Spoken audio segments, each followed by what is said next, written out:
The Rolex Submariner on Alexander Hayes' wrist read 7:30 p.m. as he stepped out of his black Mercedes S-Class. He straightened his Tom Ford suit jacket and gazed up at Le Meridien, Manhattan's most exclusive restaurant, perched on the 45th floor of the Hayes Tower. Tonight was the culmination of 20 years of sacrifice, strategy, and relentless determination.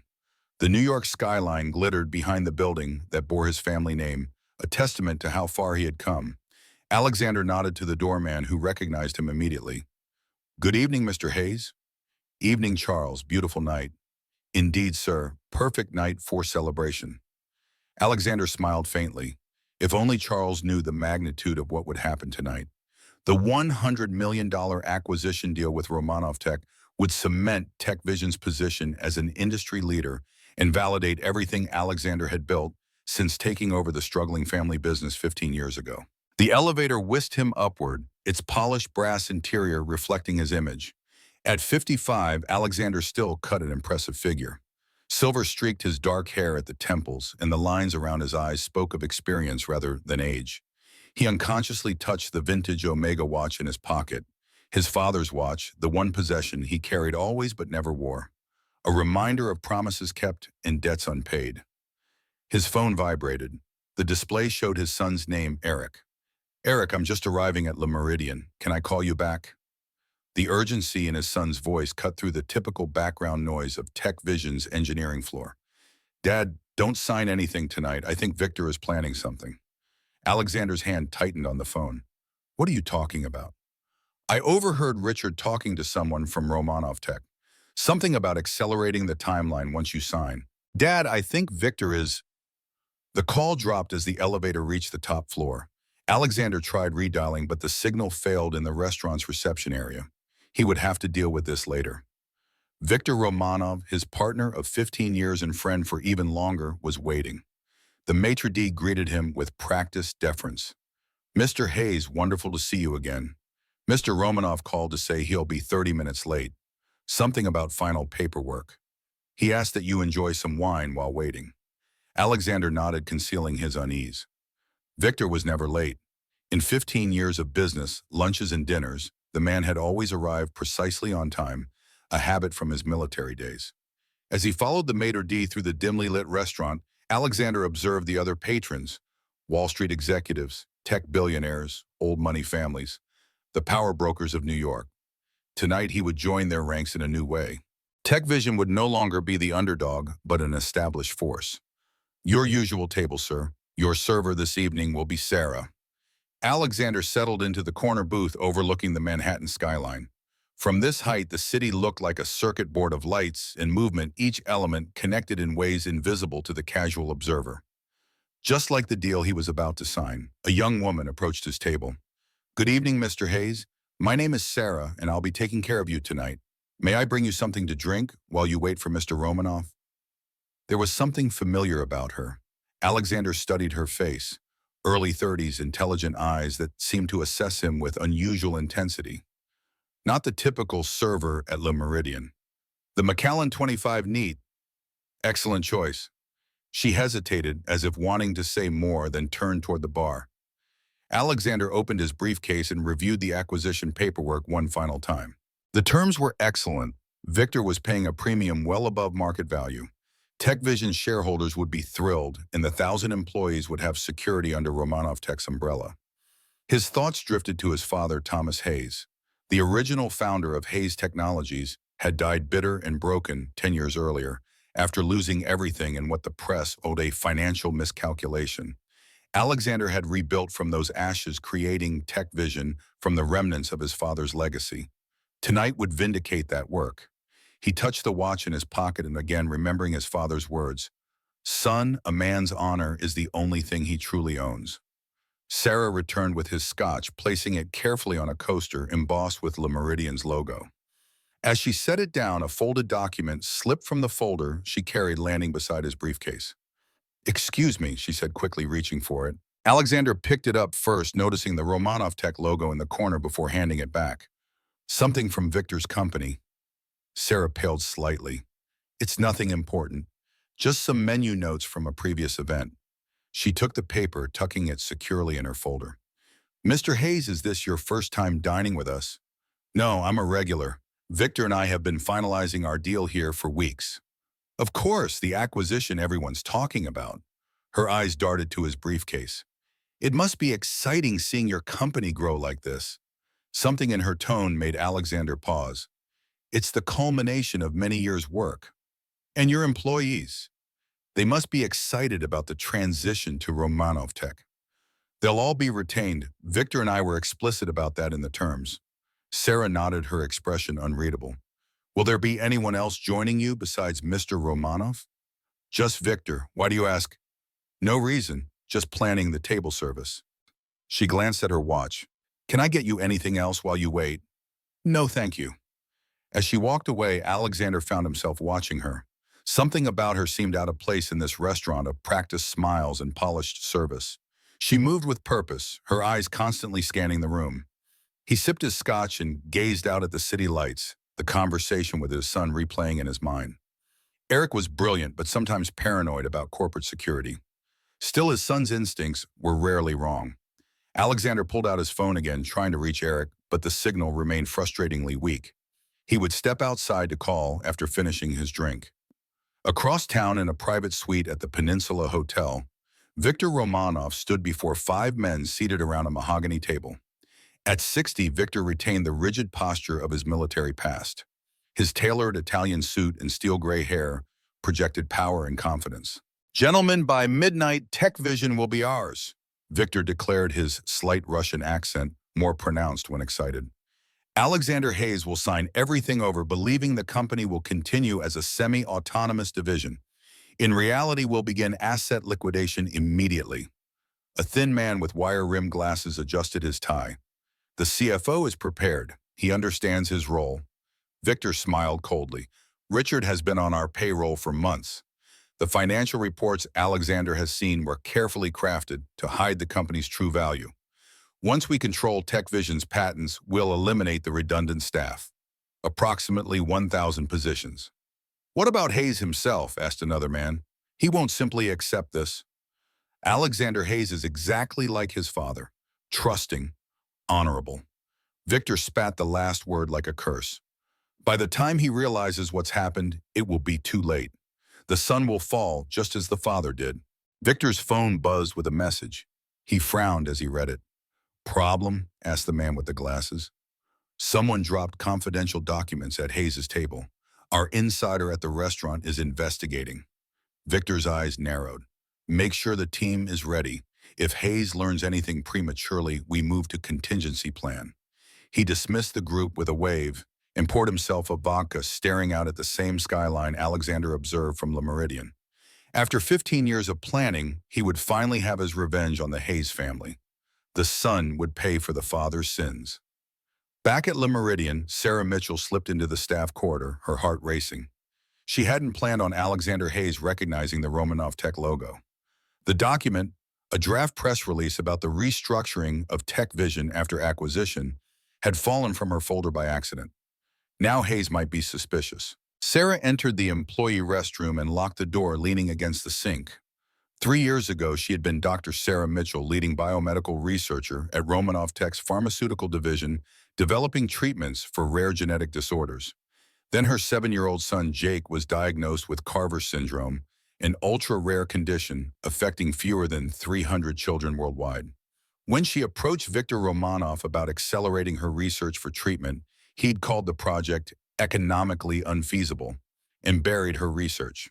2 weeks later, she was laid off during departmental restructuring, losing her health insurance when Jake needed it most. She'd sold everything, her house car investments, to pay for Jake's treatments. Now she worked 3 jobs, including evenings at Le Méridien, where the generous tips helped cover Jake's medical bills. Sarah hadn't planned on confronting Alexander Hayes tonight. She'd simply wanted to observe him, to understand the man who would partner with someone like Victor Romanov.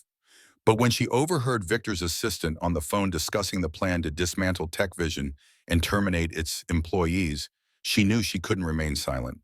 Her phone vibrated with a text from Melissa, the night nurse watching Jake at the hospital. Jake's fever is up again. Doctor says we need to increase treatment. Insurance denied the claim.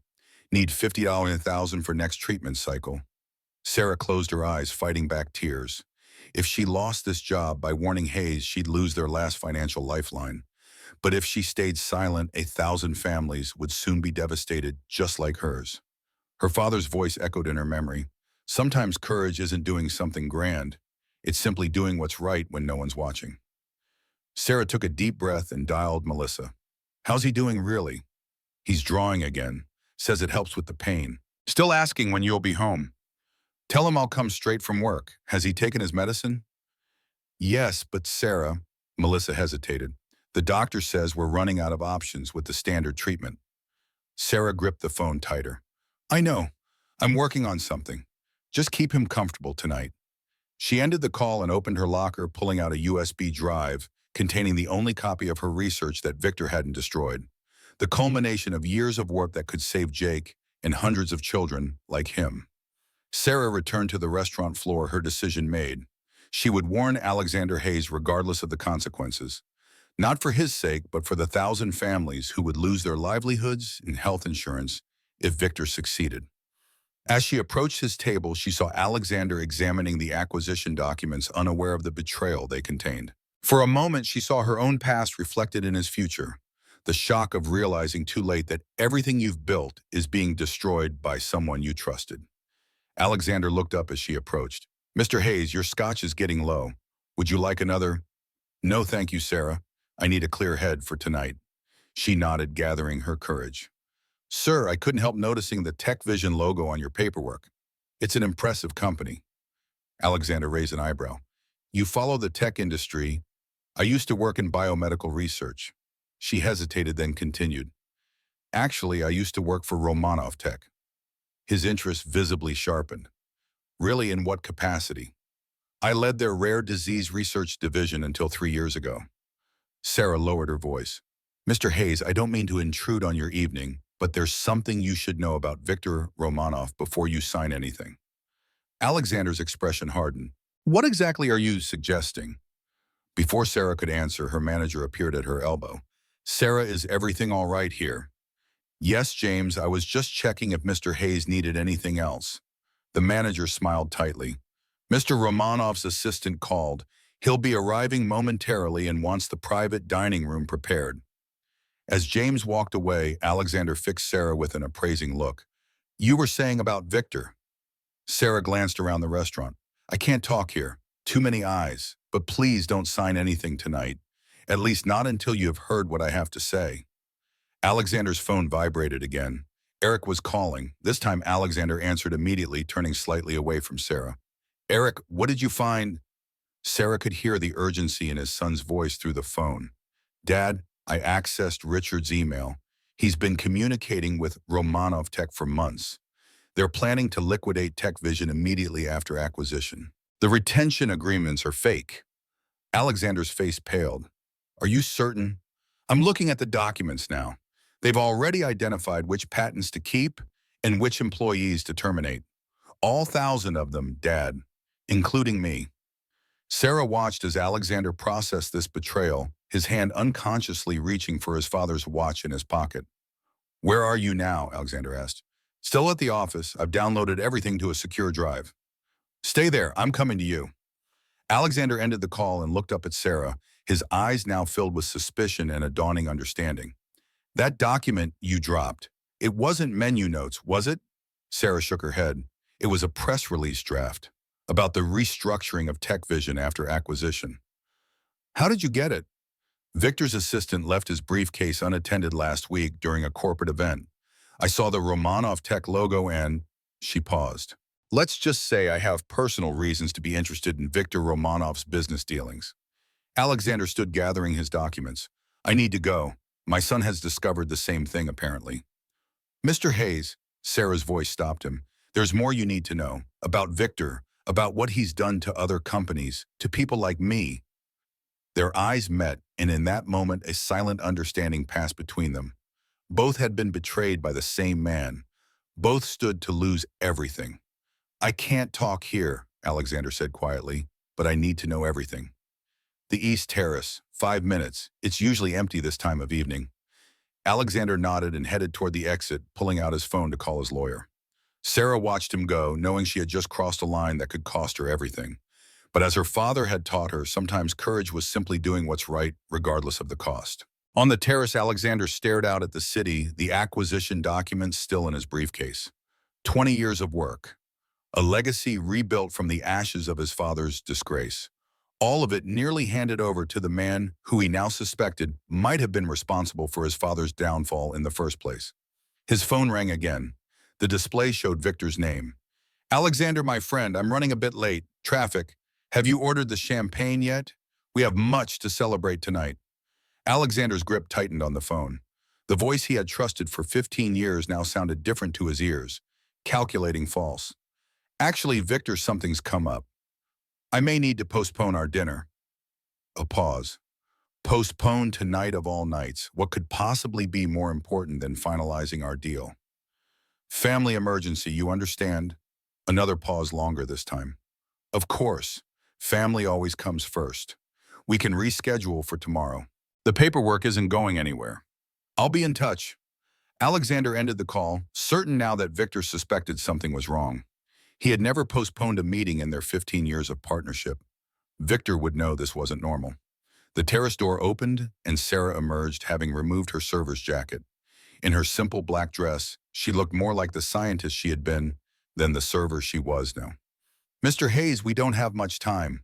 Victor has people watching this restaurant. Why should I trust you? I don't even know you." Sarah reached into her purse and removed an ID badge with the Romanov Tech logo. "Dr. Sarah Mitchell, former director of rare disease research. 3 years ago, I was developing a treatment for Carver syndrome, a rare genetic disorder that affects fewer than 300 children worldwide." Her voice caught. "Including my son, Jake." Alexander's expression softened slightly. "Go on." "When Jake was diagnosed, I approached Victor about fast-tracking my research. The treatment could save Jake and hundreds of other children. Victor called it economically unfeasible and buried my research. 2 weeks later, I was laid off during restructuring." "And you lost your health insurance," Alexander finished, understanding dawning. "Right when your son needed it most." Sarah nodded. "I've sold everything to pay for Jake's treatments. These server jobs barely cover the basics. But Victor didn't just hurt me. He's done this to dozens of companies, hundreds of families. Why are you telling me this now? Why risk your job?" "Because when I saw those acquisition papers, I knew what was coming. 1,000 TechVision families will soon be in the same position I was 3 years ago." She met his gaze directly. "And because I think Victor did the same thing to your father's company 15 years ago." Alexander went still. "What do you know about my father?" "When I was cleaning out my office, I found old files, reports about the acquisition and dismantling of Hayes Technologies. Victor's name was all over them, though he wasn't the public face of the deal." Alexander turned away, looking out at the city lights. "My father built that company from nothing. When it failed, everyone blamed him for poor management and risky investments. He died believing he had failed." "He didn't fail, Mr. Hayes. He was betrayed, just like you were about to be." Alexander's phone vibrated with a text. From Victor. "Alexander, my security team tells me you're speaking with a former Romanov Tech employee. Sarah Mitchell is unstable and was terminated for corporate espionage. Whatever she's telling you is a lie. Call me." He showed the text to Sarah, whose face hardened. Corporate espionage. That's rich coming from him. "I was fired for asking too many questions about buried research that could save children's lives. If what you're saying is true, I need proof. Not just about my father's company, but about Victor's plans for TechVision. Your son already has part of it. The emails from your CFO." Sarah hesitated, then pulled out her USB drive. "This contains my research that Victor buried, but it also has something else. Files I wasn't supposed to see about Romanov Tech's acquisition strategy. They call it the Hayes Protocol. Buy, strip, and liquidate, named after what they did to your father's company." Alexander took the drive, his hand closing around it tightly. "If this is true, Victor has been planning this for years. Our entire friendship, our partnership, all of it was a lie leading to this moment. Mr. Hayes, there's something else you should know, something about your father." Before she could continue, the terrace door burst open. A man in a dark suit stepped out, his hand inside his jacket. "Mr. Hayes, Mr. Romanov sent me to escort you to your meeting. He's waiting downstairs." Alexander recognized Victor's head of security.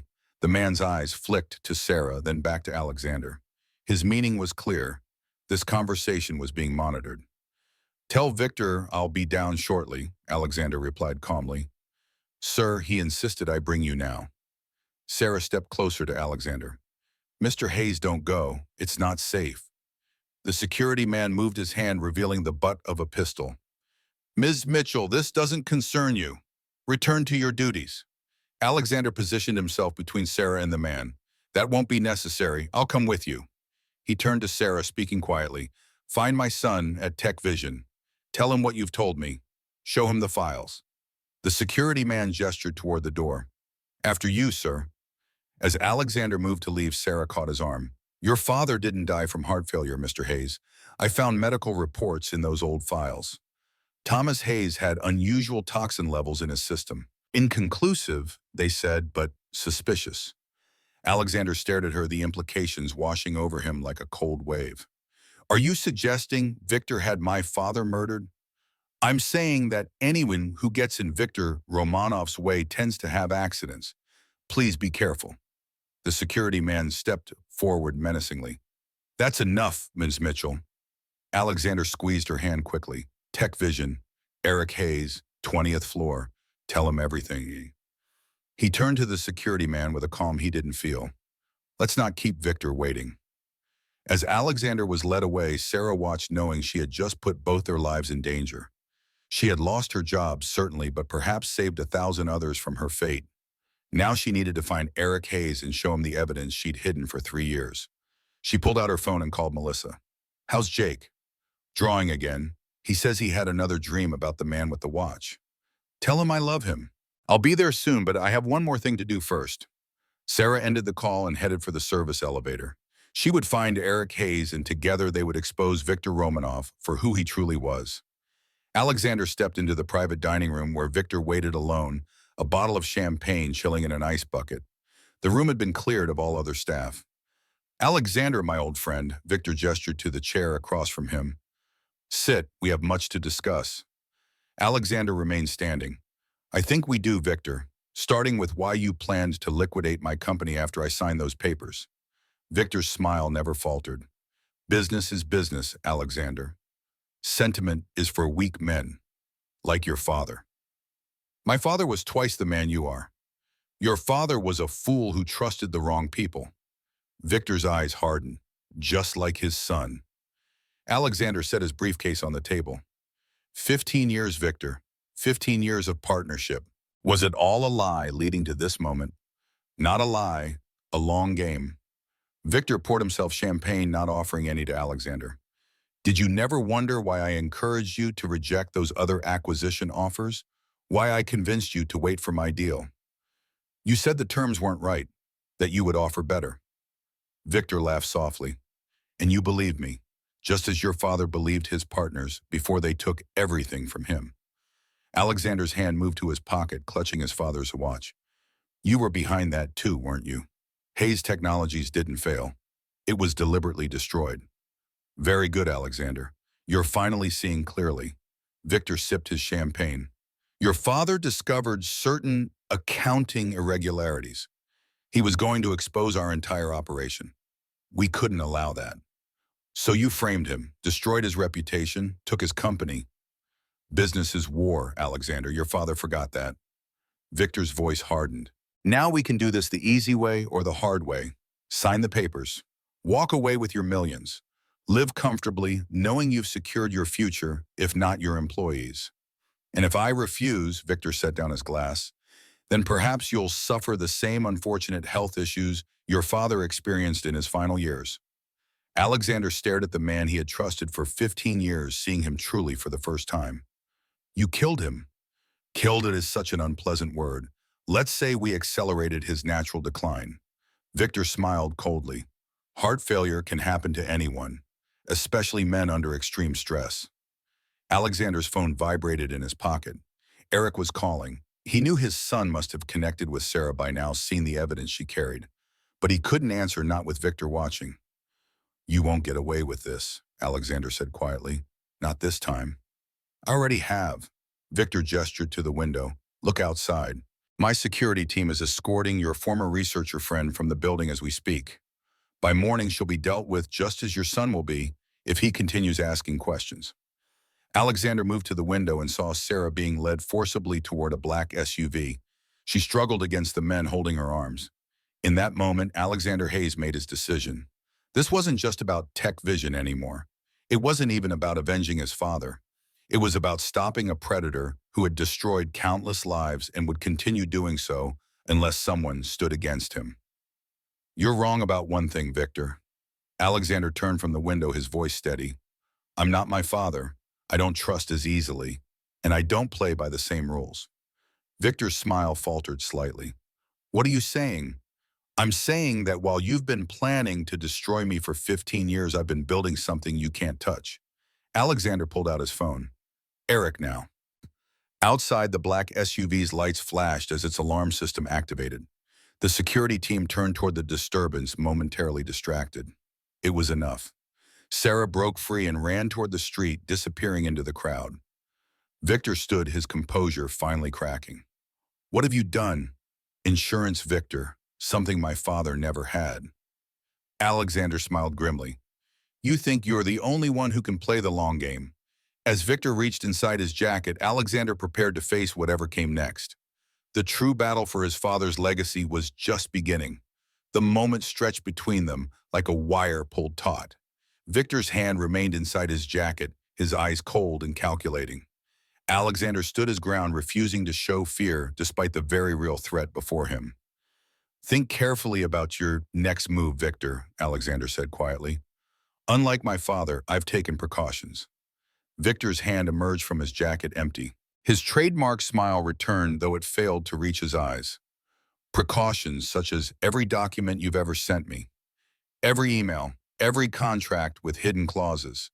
I've kept them all." Alexander maintained steady eye contact. "More importantly, I've had them analyzed, looking for patterns. The same patterns that appeared before my father's company collapsed." Alexander moved toward the door, keeping Victor in view. "The moment anything happens to me, Eric, or Sarah Mitchell, everything goes to the FBI, the SEC, and every major financial publication. Your entire empire would collapse within days." "You're bluffing," Victor said, though uncertainty flickered across his face. "Am I?" "You taught me yourself, Victor. Trust no one. Document everything." Alexander's phone vibrated again. "Now, if you'll excuse me, I have a company to save." "This isn't over, Alexander," Victor called as Alexander reached the door. "You have no idea what forces you're challenging. I destroyed your father. I can destroy you too." Alexander paused, hand on the doorknob. "My father trusted you. I don't make the same mistake twice." The night air hit Alexander's face like a shock as he exited Le Meridien. He scanned the street, alert for Victor's security team. His phone rang again, and this time he answered. "Eric, where are you?" "Tech Vision headquarters with Dr. Mitchell. Dad, you won't believe what she's shown me. Victor's been planning this for years. The same thing happened to Hayes Technologies 15 years ago." "I know. Is Sarah safe?" "Yes, she's with me now. We've locked down the executive floor. Security knows not to let anyone from Romanov Tech in the building." "Good. I'm on my way." Alexander ended the call and signaled for his driver, who pulled smoothly to the curb.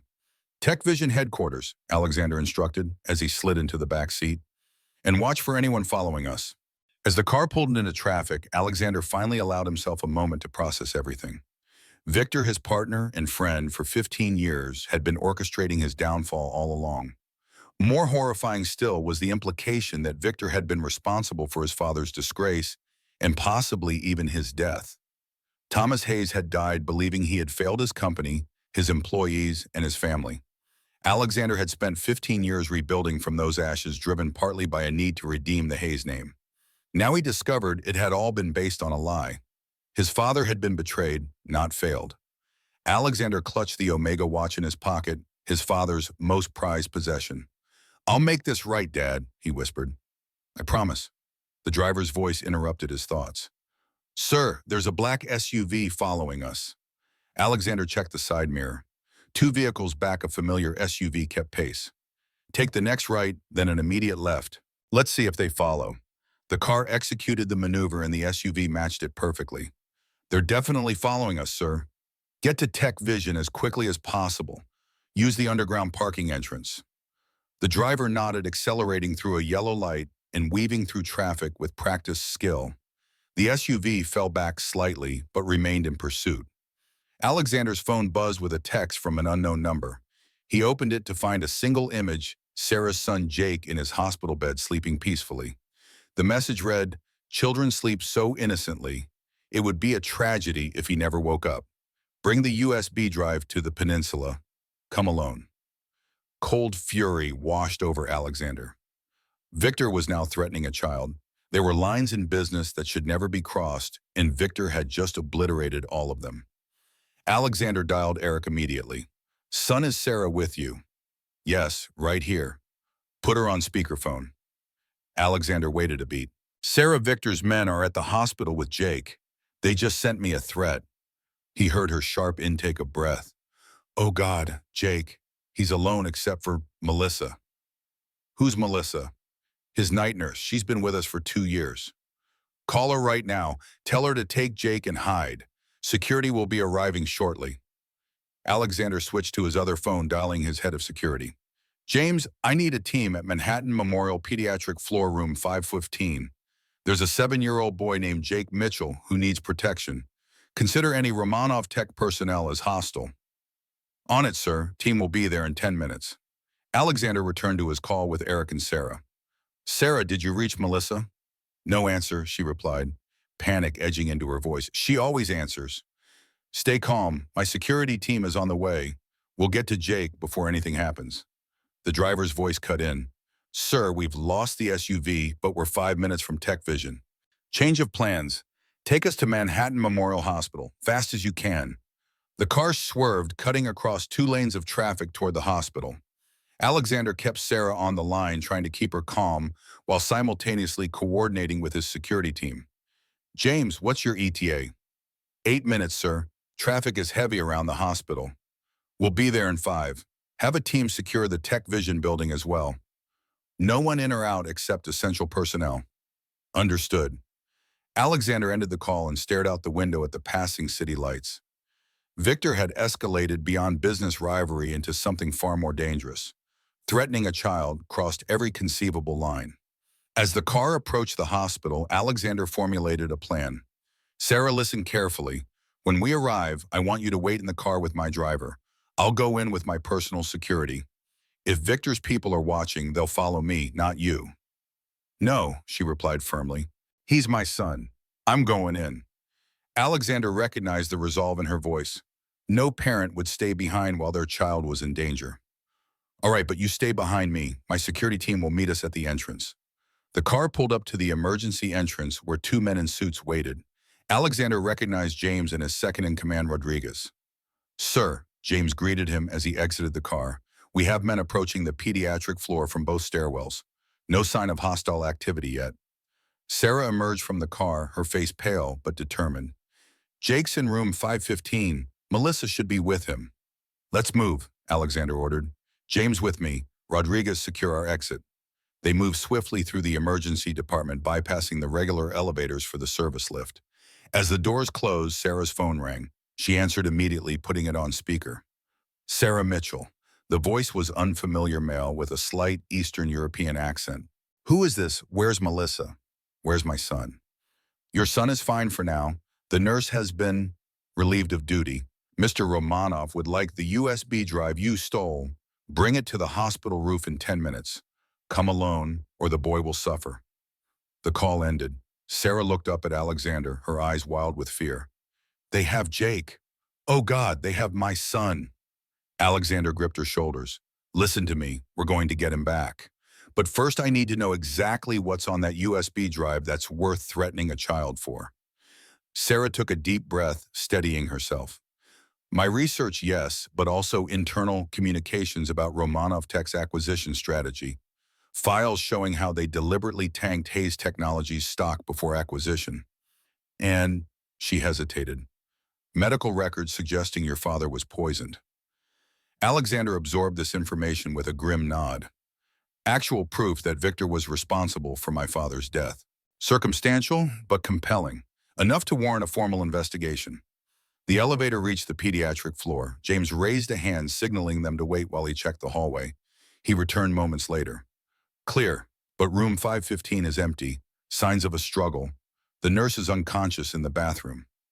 Sarah pushed past him, running down the hall to Jake's room. Alexander followed close behind. The room showed evidence of a hasty exit. Bed sheets thrown aside, medical equipment, disconnected, a child's drawing of a man holding a watch left on the pillow. Alexander examined the drawing while Sarah checked on Melissa, who was beginning to regain consciousness in the adjoining bathroom. "Melissa, where's Jake?" Sarah asked, helping the dazed woman to sit up. "Two men said they were changing rooms. I questioned them. Then nothing." Melissa touched a growing bruise on her temple. "I'm so sorry, Sarah." James entered the room. "Sir, security footage shows two men taking a boy to the service elevator. They're heading for the roof." Alexander turned to Sarah. "They're expecting you alone with the USB. We can use that. James, get your team to the roof, but stay out of sight. Sarah and I will make the exchange." "It's too dangerous," James protested. "Let us handle this. There's a child's life at stake. We do this carefully." Alexander turned to Sarah. "Do you have the USB?" She nodded, pulling it from her pocket. "Good, give me a copy of the data, just in case." Sarah connected the drive to her phone, quickly transferring the files to Alexander's secure email. "Done." Alexander checked his watch. "We have 4 minutes. Let's go." The roof access required a staff key card, but James had hospital security override the lock. Cold night air whipped around them as they stepped onto the helipad. The Manhattan skyline glittered in all directions, a stark contrast to the tense confrontation about to unfold. Two men in dark suits stood by the edge of the roof. One held Jake firmly by the shoulder. The boy looked pale and frightened in his hospital gown, but otherwise unharmed. "Mommy," Jake called when he saw Sarah. "It's okay, baby. Everything's going to be okay." Sarah called back, her voice breaking slightly. The man holding Jake spoke. "That's far enough. Show us the USB drive." Sarah held up the small device. "Let my son go first." "That's not how this works. The drive, then the boy." Alexander stepped forward. "You're making a mistake. That child needs medical attention." "Hayes," the man seemed surprised. "Mr. Romanov said you might interfere. This doesn't concern you." "I'm making it my concern." Alexander moved closer, positioning himself between Sarah and the men. "That boy goes free or you get nothing." The second man drew a gun, pointing it directly at Alexander. "The drive. Now." Alexander raised his hand slowly. "Think about what you're doing. Threatening a CEO and a child on camera." He nodded toward the security cameras mounted on the roof access door. "This isn't business anymore. It's kidnapping and assault. Victor can't protect you from that." Uncertainty flickered across the gunman's face. He glanced at his partner, who still gripped Jake's shoulder. Alexander pressed his advantage. "Walk away now. Leave the boy, take the drive, and walk away. Tell Victor he's won this round." The men exchanged another look. Finally, the one holding Jake nodded. "Put the drive on the ground and step back." Sarah placed the USB on the rooftop and retreated several steps. The gunman kept his weapon trained on Alexander as his partner released Jake and moved toward the drive. "Run to your mom, kid," the man ordered. Jake hesitated, then ran into Sarah's waiting arms. She clutched him tightly, tears streaming down her face. The man picked up the USB drive, tucking it into his pocket. "Mr. Romanov says this isn't over, Hayes. Not by a long shot. Tell Victor I look forward to finishing our conversation," Alexander replied coldly. The men backed toward the roof access on the opposite side, keeping their gun trained on Alexander until they disappeared through the door. Once they were gone, Alexander's security team emerged from their hiding places around the roof. James approached, holstering his weapon. "We could have taken them, sir." "Too risky with the boy so close," Alexander replied, watching as Sarah examined Jake for any injuries. "Besides, they don't have the real USB. Sarah copied the data before we came up." James nodded appreciatively. "What now, sir?" "Now we get Jake somewhere safe, then deal with Victor once and for all." Alexander approached Sarah and Jake, kneeling to the boy's eye level. "Hey there, Jake. My name is Alexander. You've had quite an adventure tonight. Jake studied him carefully. You're the man from my dreams, the one with the watch. Alexander blinked in surprise. Your dreams, Sarah explained. Jake has been drawing a man with a pocket watch for weeks. I thought it was just his imagination. Alexander reached into his pocket and pulled out the vintage Omega. This watch, Jake nodded solemnly. That's it, the important watch. Alexander and Sarah exchanged bewildered looks. Before they could question further, Jake swayed on his feet, suddenly pale. He needs his medication, Sarah said urgently. His condition will take him to my private medical facility. Alexander decided immediately. It's secure and I have specialists on call. Sarah hesitated. His treatment is experimental. Most doctors won't. My facility handles experimental treatments all the time. We'll make sure he gets exactly what he needs. Alexander looked at Jake again, still puzzled by the boy's comment about the watch. Let's get you somewhere safe, young man. 30 minutes later, they arrived at the Hayes Medical Research Center, a gleaming facility on the Upper East Side that Alexander had established 5 years earlier. Jake was immediately admitted and attended by specialists who reviewed his medical records and administered his medications. Alexander found Sarah in the waiting area, staring out the window at the nighttime cityscape. She looked exhausted but resolute. Jake is resting comfortably, he told her. My team is reviewing your research. They're impressed with your work. Sarah turned to face him. Thank you for helping us. You didn't have to. Yes, I did. Alexander sat beside her. Victor threatened a child. That goes beyond business rivalry. It's unforgivable. He's desperate because of what's on that USB. It's not just my research or the acquisition strategies. Sarah lowered her voice. There's evidence about clinical trials Romanov Tech conducted 8 years ago. Unauthorized trials on uninformed patients. Jake's condition? It's not natural.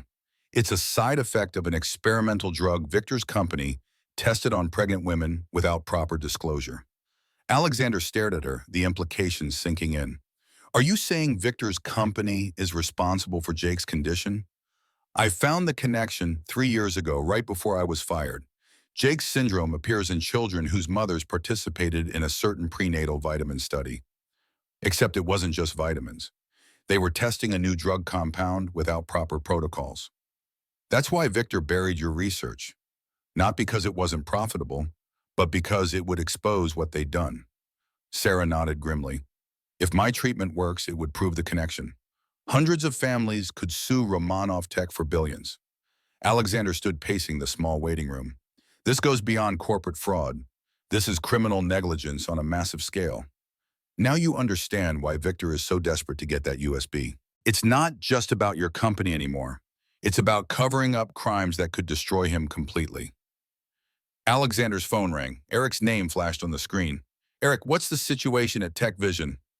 Secure for now, but Victor's people have been trying to access our servers remotely. They're after the financial records and research databases. Lock everything down. Use the emergency protocols we established. Already done. Dad, there's something else. I found a safety deposit box key in the old files from grandfather's office. The box is at First National on Madison Avenue. Alexander froze. A safety deposit box in my father's name. Yes, from what I can tell, he set it up just before he died. No one's accessed it since. Alexander looked at his father's watch, remembering Jake's strange comment. My father was always methodical. If he suspected Victor was betraying him, he would have gathered evidence. That's what I thought. The bank opens at 9 a.m. tomorrow. I'll be there. Alexander ended the call and turned to Sarah.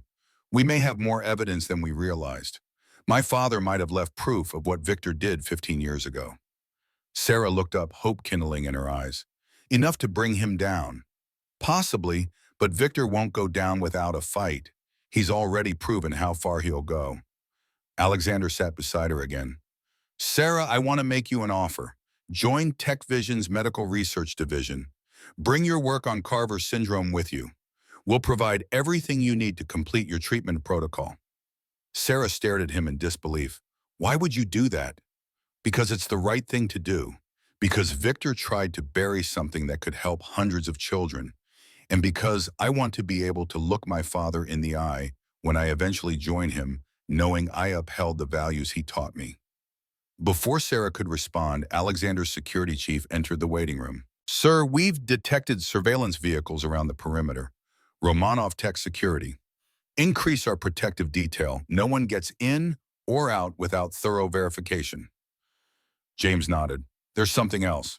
Viktor Romanov is holding a press conference in 20 minutes. Financial analysts are speculating he's going to announce the acquisition of Tech Vision. Alexander checked his watch. Almost midnight. A press conference at this hour could only mean Victor was making a desperate move. Get the communications team ready. We'll need to issue an immediate counter-statement. Alexander turned to Sarah. Think about my offer. In the meantime, you and Jake will stay here where it's safe. Sarah caught his arm as he turned to leave. Alexander, there's something you should know about your father. When I found those medical records suggesting poisoning, I also found notes from his doctor. Thomas Hayes knew someone was poisoning him. He kept taking his medication anyway to avoid raising suspicion while he gathered evidence. Alexander felt as if the floor had dropped away beneath him. You're saying my father knowingly allowed himself to be poisoned. He was trying to protect someone. Sarah met his eyes. The notes mentioned a son who would be targeted next if he revealed what he knew. The realization hit Alexander like a physical blow. His father had sacrificed himself to protect him. All these years, Alexander had believed his father died broken by failure, when in reality Thomas Hayes had died a hero, protecting his son from Victor's vengeance. Alexander's hand closed around the Omega watch in his pocket, his father's most prized possession, given to Alexander just days before his death. Perhaps it wasn't just a sentimental gesture. Perhaps it was a message, a key to understanding what had really happened 15 years ago. I need to see my father's safety deposit box, Alexander said with sudden urgency. First thing tomorrow morning. What do you think is in it? Sarah asked. The truth, and maybe, just maybe, Victor's downfall. Alexander moved to the window, watching as additional security personnel took positions around the medical center. Victor had made his move, threatening a child to protect his secrets. Now Alexander would make his, guided by his father's final legacy. On a television in the corner of the waiting room, Viktor Romanov appeared at a press conference, his expression confident as camera flashes illuminated his silver hair. Alexander turned up the volume. Ladies and gentlemen, I'm pleased to announce that Romanov Tech has reached an agreement in principle to acquire Tech Vision Enterprises for the sum of $100 million. This acquisition represents the culmination of a 15-year partnership between myself and Alexander Hayes. Victor smiled directly into the cameras. While some last-minute details remain to be finalized, I want to assure Tech Vision's employees and shareholders that this transition will be smooth and beneficial for all parties involved. Alexander watched the performance with cold fury. Victor was attempting to force the acquisition by announcing it as a fait accompli, creating market expectations that would be difficult to counter. Sir, James interrupted. Mr. Romanov's security detail is approaching the main entrance. He's requesting to see you personally. Alexander turned from the television. Victor's here. Now. Yes, sir, he says it's to finalize the details of the acquisition. Alexander considered his options. Refusing to see Victor would make it appear he was hiding, potentially lending credence to Victor's press conference claims. Meeting him would be dangerous, but it would buy time while Eric secured Tech Vision and they located Thomas Hayes' safety deposit box. Tell security to escort Mr. Romanov to my office. Search him thoroughly for weapons. And James, Alexander added, make sure Dr. Mitchell and her son remain secure. No one except medical personnel are to enter their wing. Understood, sir. Alexander turned to Sarah. Stay with Jake. Don't leave this facility for any reason until I come for you. Be careful, Alexander. Victor is cornered now. That makes him more dangerous than ever. Alexander nodded grimly. I'm counting on it. 10 minutes later, Alexander sat behind his desk in the executive suite of the medical center, watching as Viktor Romanov was escorted in by 2 security guards. Victor looked as impeccable as ever in his Italian suit, showing no sign of the night's tensions. Alexander, my old friend, quite a dramatic evening we're having. Victor smiled as he took the seat opposite Alexander. I see you've taken the researcher and her son under your protection. How noble. Threatening children crosses a line, Victor. Even for you, Victor waved a dismissive hand. A regrettable misunderstanding. My security team was simply concerned about the boy's safety, given his mother's erratic behavior. Save it! Alexander's voice was ice. I've seen the evidence. I know what you did to my father, what your company did to those children in the clinical trials. Victor's smile never wavered, though his eyes hardened. Allegations without proof, Alexander. But that's not why I'm here. You saw my press conference. The business world now expects this acquisition to proceed. Your shareholders will demand it. The acquisition is dead, Victor, and soon your reputation will be too. Don't be hasty. I'm prepared to be generous. The original offer stands. 100 million. You walk away wealthy, your shareholders satisfied. Alexander leaned forward. And the 1,000 Tech Vision employees you plan to terminate, the families who would lose their health insurance, the research projects you intended to bury just like you buried Sarah Mitchell's work. Collateral damage in the march of progress. Don't pretend you're above such considerations, Alexander. Business requires hard choices. Not my business. Not anymore. Alexander stood. My father built Hayes Technologies on principles, integrity, innovation, caring for employees and customers alike. I lost sight of those values somewhere along the way, seduced by the same promises of wealth and power that corrupted you. Victor's expression darkened. Your father was weak. His principles made him vulnerable, just as yours do now. My father was stronger than either of us realized. Alexander pulled out the Omega watch, placing it on the desk between them. He knew you were poisoning him, Victor. He allowed it to continue while he gathered evidence against you. To protect me. For the first time, Victor's composure slipped. His eyes fixed on the watch with an unreadable expression. Tomorrow morning, Alexander continued, I'm opening a safety deposit box my father left before his death. Eric found the key. Whatever evidence my father collected against you, it's in that box. You're bluffing, Victor said, but uncertainty had crept into his voice. My father gave me this watch days before he died. I always thought it was sentimental, a family heirloom passed down. But what if it's more? What if it's the key to understanding what really happened 15 years ago? Victor stood abruptly. This conversation is over. You'll regret refusing my offer, Alexander. By this time tomorrow, Tech Vision will be worth half what I offered today. Perhaps, but I'll still have my integrity, something you wouldn't understand. As Victor turned to leave, Alexander called after him. One more thing, Victor. If anything happens to me, Eric, Sarah, or Jake, before that box is opened, the copies of Sarah's USB drive go directly to the FBI and every major news outlet. You built your empire on lies and betrayal. I'm going to tear it down with truth. Victor paused at the door, his back to Alexander. You've made a powerful enemy tonight, Alexander, just like your father did. No, Victor, I've finally recognized who my enemy always was. The difference is, unlike my father, I won't face you alone. After Victor left, Alexander collapsed into his chair, the strain of the evening finally catching up to him. He examined his father's watch, turning it over in his hands. Something about the case seemed different than he remembered. Examining it closely, he noticed a small seam that shouldn't be there. With careful pressure, the back of the watch case popped open, revealing not just the watch mechanism, but a small hidden compartment. Inside was a tiny micro SD card. Alexander stared at the miniature storage device in wonder. His father, even 15 years ago, had found a way to preserve evidence where Victor would never think to look.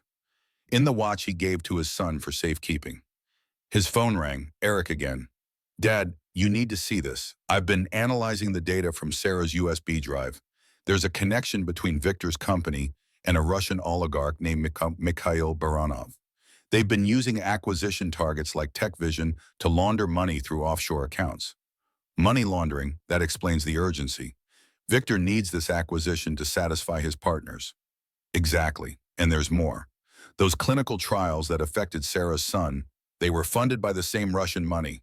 If this gets out, it's not just Victor who falls, it's his entire network. Alexander looked at the micro SD card in his palm. My father must have discovered the same thing 15 years ago. That's why they silenced him. What do we do now? Alexander closed his hand around the tiny card, determination hardening his resolve. We finish what my father started.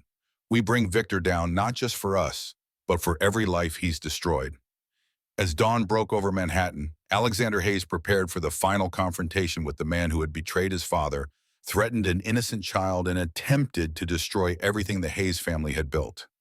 With Sarah's research, his father's hidden evidence, and his own unwavering resolve, Alexander would finally bring Viktor Romanov to justice. But as his security team reported more of Viktor's men surrounding the medical center, Alexander knew the coming day would bring dangers greater than any he had faced before. Viktor was cornered, his criminal network exposed. There was no telling how far he would go to protect himself now. Morning sunlight streamed through the bulletproof windows of the Hayes Medical Research Center as Alexander studied the tiny micro SD card recovered from his father's watch. Such a small thing to potentially contain the downfall of an empire built on lies and betrayal. He inserted it into a secure laptop and waited as the files appeared on screen. Thomas Hayes had been more thorough than Alexander could have imagined. Financial records, email exchanges, offshore account numbers, and most damning of all, a video of Viktor Romanov discussing the deliberate sabotage of Hayes Technologies with Russian oligarch Mikhail Baranov. Once we control Hayes's patents, we'll route the profits through the Cayman shell companies, Viktor said on the recording. Thomas Hayes suspects nothing. By the time he realizes what's happening, it will be too late. Alexander watched his father's betrayal unfold in high definition, recorded secretly 15 years ago. The final piece of the puzzle slid into place. Thomas Hayes hadn't been careless or incompetent.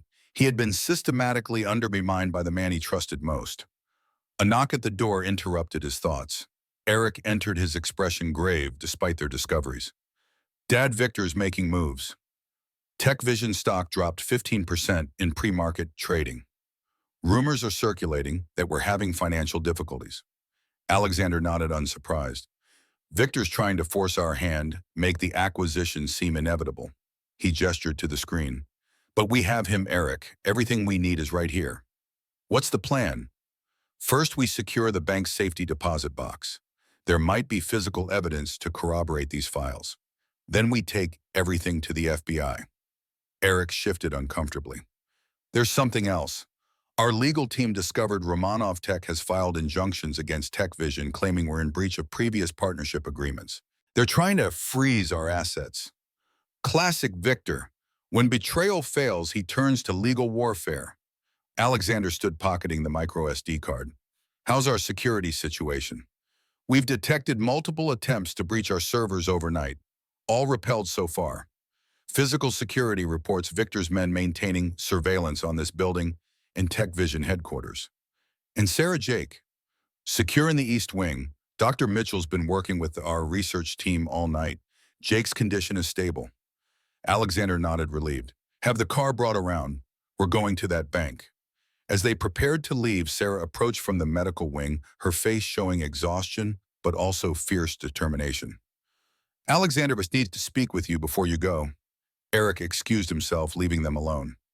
Jake's responding well to the modified treatment protocol, Sarah said. Your team is remarkable. I'm glad to hear it. We'll continue his care for as long as necessary. Sarah stepped closer. That's not why I wanted to talk. I've been analyzing the clinical trial data from the USB.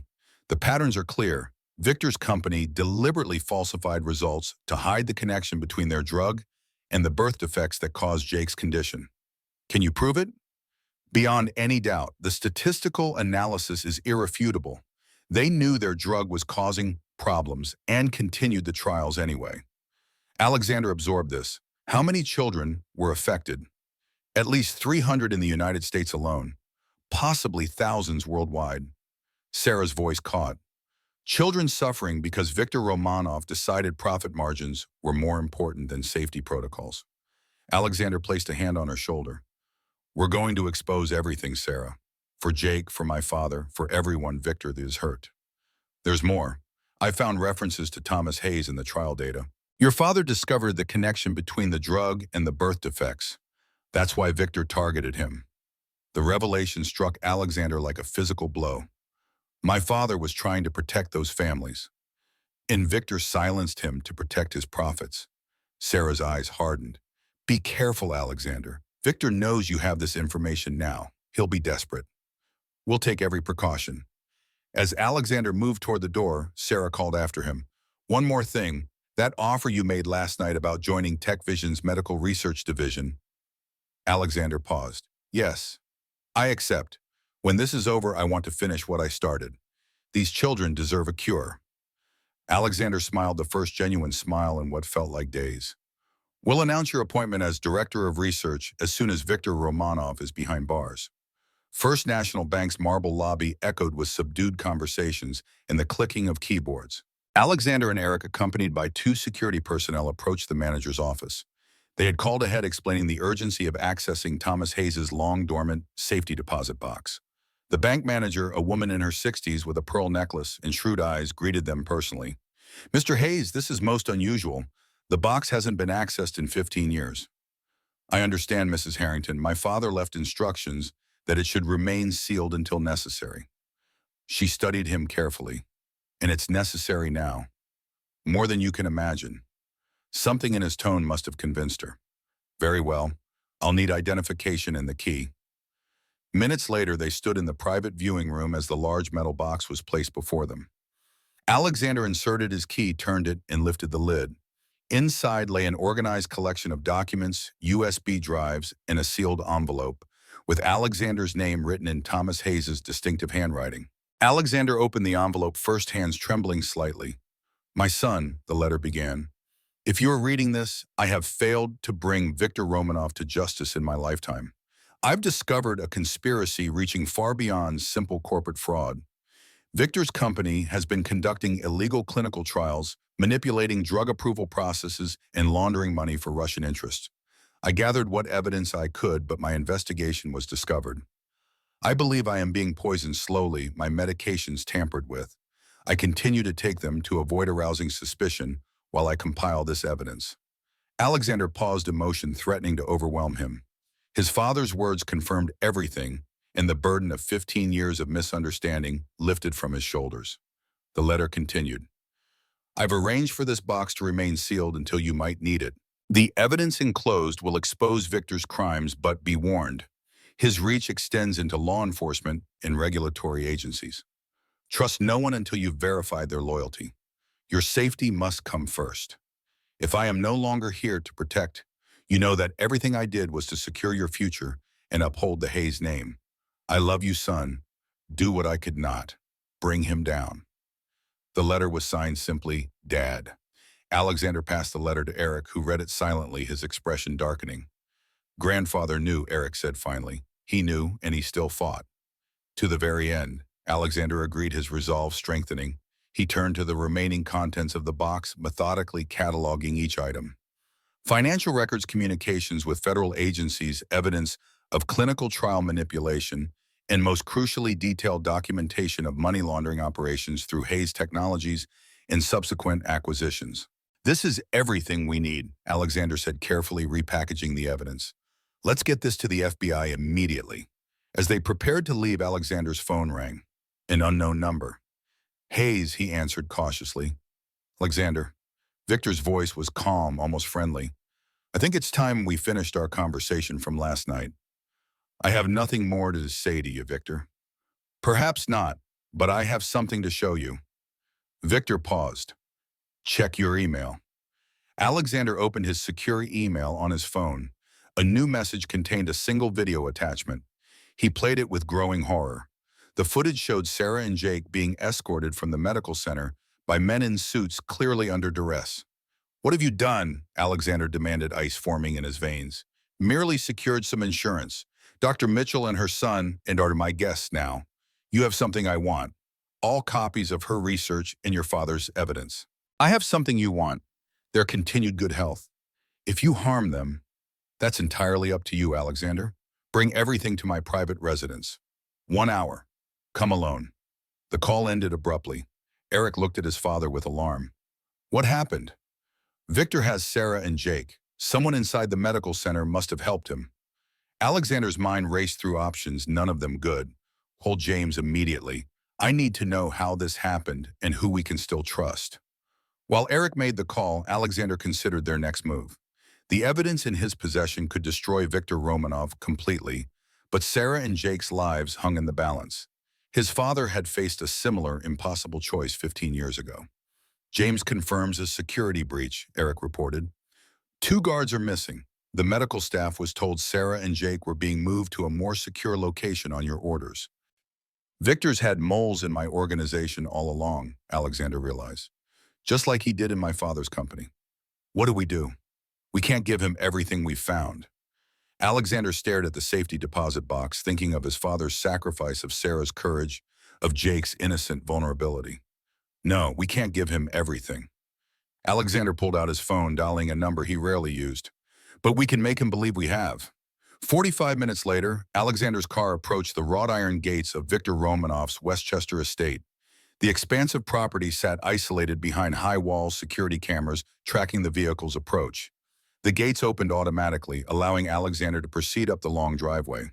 He carried a briefcase containing selected pieces of evidence, enough to appear genuine, but not everything they had discovered.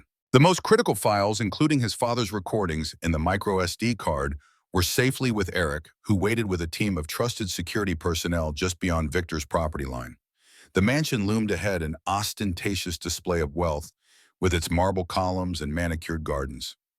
Alexander had visited many times over the years for dinner parties and strategy sessions, always impressed by Victor's taste.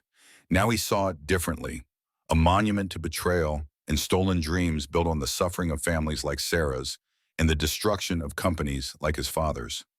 Two armed guards escorted Alexander into the grand foyer, where Victor waited, impeccably dressed, as always sipping from a crystal tumbler of amber liquid. Alexander, right on time. I've always appreciated your punctuality. Victor gestured toward the briefcase. You've brought what I asked for. Where are Sarah and Jake? Safe, comfortable even.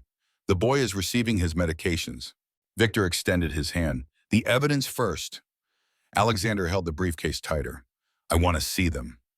Victor studied him for a moment, then nodded to one of the guards who tapped a tablet. A security feed appeared showing Sarah and Jake in a luxurious bedroom. Jake sat on the bed drawing while Sarah stood by the window, arms crossed. Satisfied. Now the briefcase. Alexander handed it over reluctantly. Victor placed it on an antique desk and opened it, examining the contents with practiced efficiency. The USB drives the financial records. Yes. Victor looked up sharply. The video recordings, my conversation with Baranov. It's all there, Alexander lied smoothly. Everything my father collected and everything Sarah discovered. All the originals. Victor's shoulders relaxed slightly. I knew you'd be reasonable. Family has always been your weakness, Alexander. Your father had the same flaw. It's not a weakness to protect the people you care about. Isn't it? Look where it got Thomas. Dead before his time, his legacy in ruins. Victor closed the briefcase with a decisive snap. And now you throwing away $100 million deal for a researcher and her sick child. Some things are worth more than money, Victor. Victor laughed, a hollow sound echoing in the marble foyer. Still your father's son after all. He gestured to a guard. Show Mr. Hayes to his family. They'll be leaving shortly. Alexander followed the guard through the mansion's opulent corridors, past priceless artwork and antiquities to the east wing. The guard unlocked a door, revealing the same bedroom from the security feed. Sarah rushed forward as Alexander entered. Alexander, are you all right? I'm fine. Are you both unharmed? She nodded, keeping her voice low. They haven't hurt us. Jake's had his medication. The boy looked up from his drawing. Mr. Hayes, did you bring your special watch? Alexander smiled gently. Not today, Jake. But I'm here to take you and your mom home. The guard spoke from the doorway. Mr. Romanov wants you all in his study in 5 minutes. When the door closed, Alexander whispered quickly, Victor thinks he has everything, but the most critical evidence is with Eric. We have a team outside the property. When we leave, they'll move in. Will it work? Sarah asked, her voice barely audible. It has to. Just follow my lead. 5 minutes later, they were escorted to Victor's wood-paneled study. Floor-to-ceiling windows overlooked manicured gardens and a pristine swimming pool. Victor stood before a massive fireplace, the briefcase open on a table beside him. Several documents were already feeding the flames. Ah, the happy family reunited, Victor said, watching pages curl and blacken in the fire. Once these unpleasant matters are concluded, you're free to go. Alexander positioned himself between Victor and Sarah and Jake. It's over, Victor. You've got what you wanted. Almost. Victor held up a sheet of paper. I need your signature, releasing all claims against Romanov Tech and confirming our acquisition agreement. That wasn't part of the deal. The deal evolves, Alexander. Surely you understand. As Victor spoke, Alexander noticed movement in the garden beyond the windows. His security team was in position, waiting for his signal. No more negotiations, Victor. We're leaving now. Victor's expression hardened. No one leaves until I have your signature. My patience has limits. So does mine. Alexander met Victor's gaze directly. You killed my father.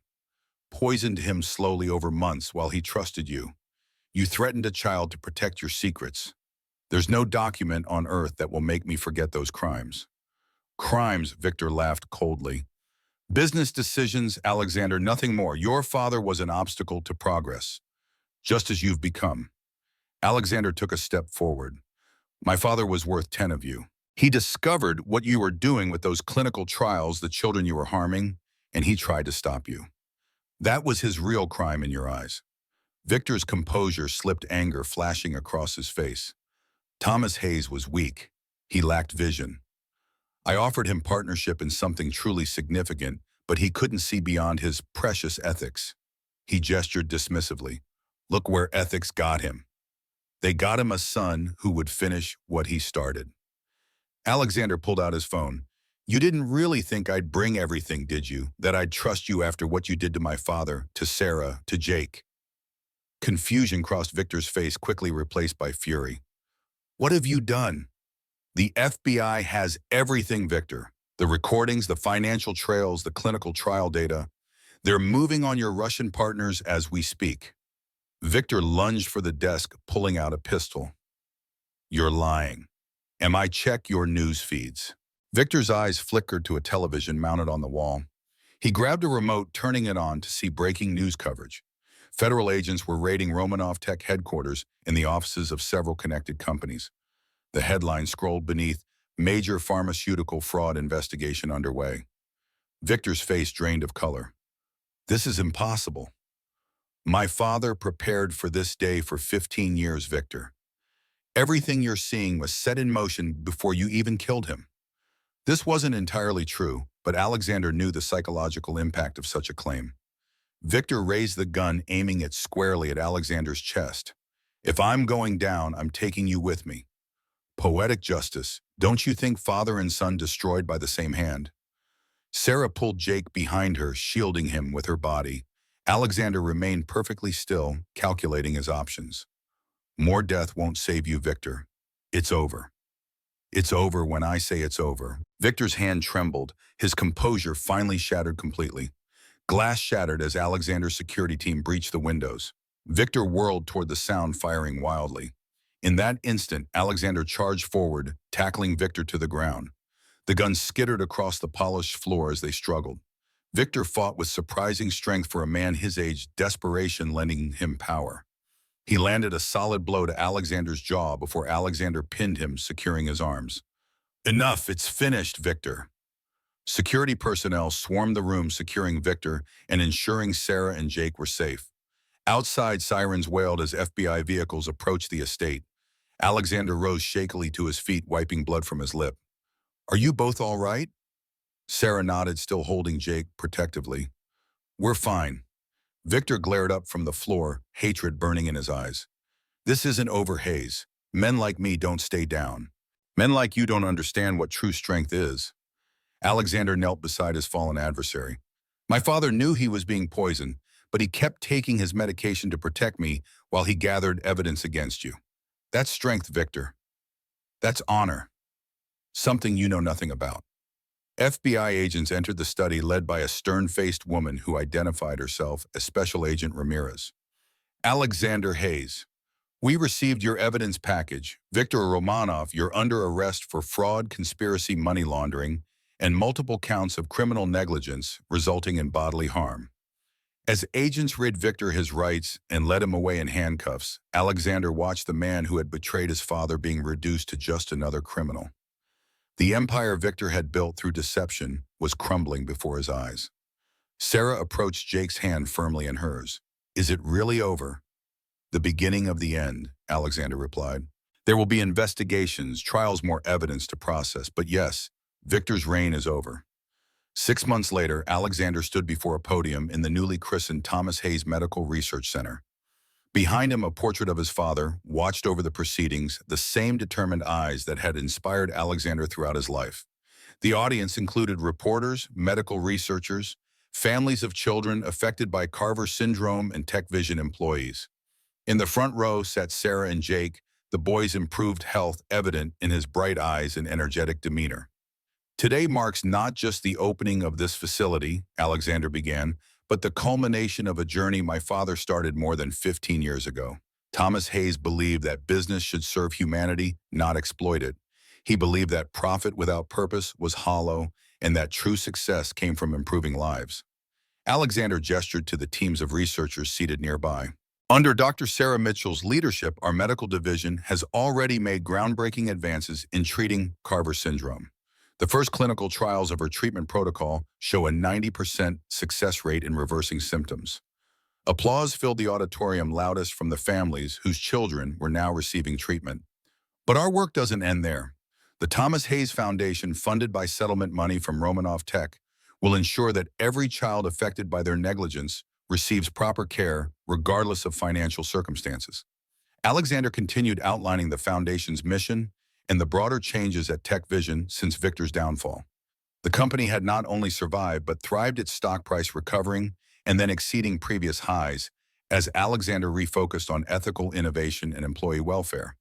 And finally, he concluded, I want to address the families who suffered because of corporate greed and callousness. No amount of money can restore what was taken from you. But I promise you this, as long as I lead this company, we will never forget the lessons of the past. We will never place profit above people. That is my father's legacy, and it is my solemn vow to you all. After the ceremony, Alexander found Sarah and Jake in the research wing, examining new data from the latest trials. The results are even better than we hoped, Sarah said, her face alight with professional satisfaction. At this rate, we could have a standardized treatment protocol within a year. Alexander smiled. My father would be proud of what you've accomplished. What we've accomplished, Sarah corrected gently.